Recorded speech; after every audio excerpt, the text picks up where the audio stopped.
The British royal family is teetering on the edge of a major reckoning.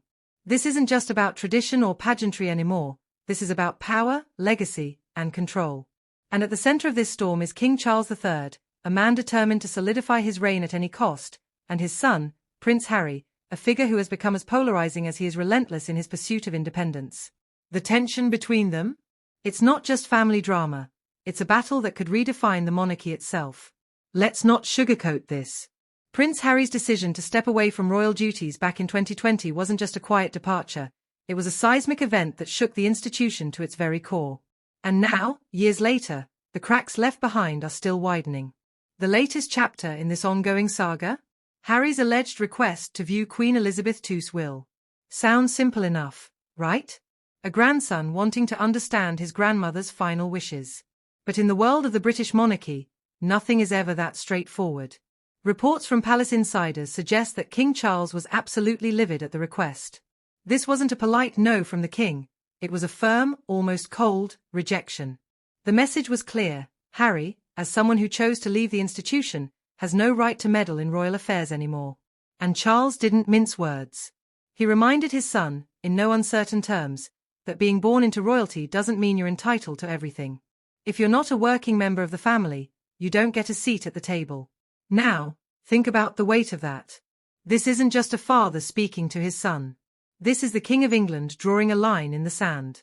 And for Harry, someone who's been vocal about feeling sidelined and marginalized by his family, this must have felt like yet another slap in the face. But here's the reality. Charles isn't just Harry's father anymore. He's the monarch. His primary responsibility isn't to his son, it's to the crown, the institution, and the legacy of the Windsor dynasty. This latest standoff is just another reminder of how far apart these two have drifted. Remember, this is the same father-son duo whose relationship started unraveling long before Harry and Meghan's infamous Oprah interview. That bombshell conversation wasn't just a one-off, it was the culmination of years of resentment, misunderstanding, and, let's face it, a complete breakdown in trust. And if you thought things might have improved since then, think again. This latest clash over the Queen's will is proof that the wounds are still fresh, the anger still raw. But let's dig deeper. Why is this will such a big deal? For one, Queen Elizabeth's personal fortune is estimated to be in the hundreds of millions of pounds. That's not monopoly money. We're talking about assets, estates, and treasures that span generations. And while the details of her will are shrouded in secrecy, because, of course, royal wills are exempt from public scrutiny, it's widely believed that her wealth has been carefully allocated among her descendants. So, naturally, Harry wants to know where he stands. Is that unreasonable? Maybe not. But in the eyes of King Charles, it's not Harry's place to ask. Charles sees this as more than just a question about inheritance. To him, it's about control. It's about ensuring that the transition of power and assets happens smoothly, without any interference or unnecessary drama. And let's be honest, Harry's involvement would almost certainly come with drama.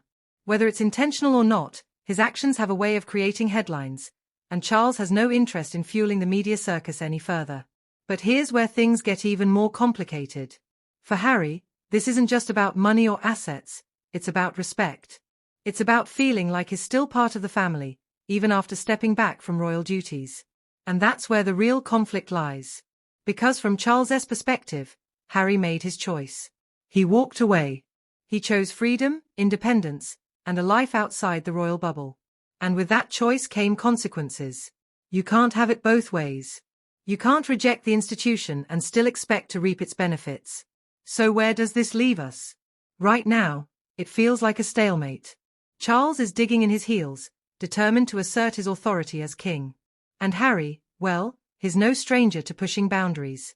The question is, how far is he willing to go this time? Will he take a step back and try to repair the relationship quietly, behind closed doors? Or will he once again go public, using interviews, documentaries, or even another memoir to air his grievances? Either way, the stakes couldn't be higher. Because let's be clear, this isn't just about Harry and Charles. This is about the future of the monarchy itself.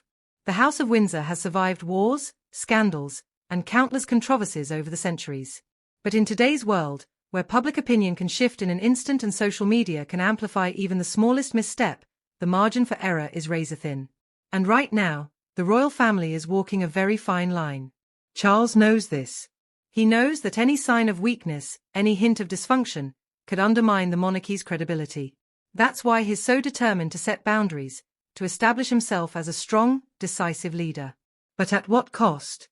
By shutting Harry out, is he risking alienating not just his son but an entire generation of royal watchers who see Harry and Meghan as symbols of progress and modernity? Or is he making the tough but necessary choices to protect the institution he was born to lead? And then there's Harry.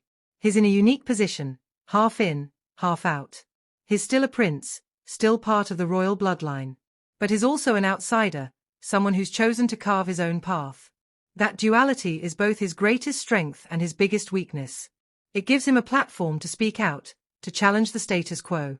But it also leaves him vulnerable, caught between two worlds that often seem utterly incompatible. This is the crux of the issue. Harry's independence is both a blessing and a curse.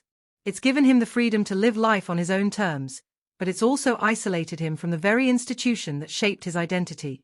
And now, as he faces yet another conflict with his father, he has to decide what matters more, his principles or his relationship with his family. But let's not forget Meghan in all of this.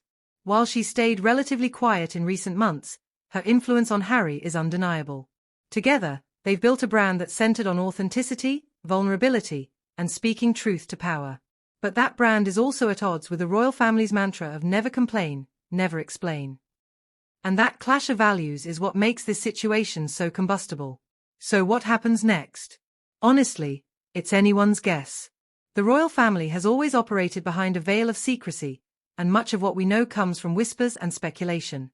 But one thing is certain, this isn't going away anytime soon. The relationship between Charles and Harry is fractured, and repairing it will take more than a few carefully worded statements or public appearances. It will require real effort, real compromise, and, most importantly, real honesty. But here's the harsh truth, that might not be enough. The damage could already be done. The trust, the bond, the sense of unity, it's all been eroded over the years.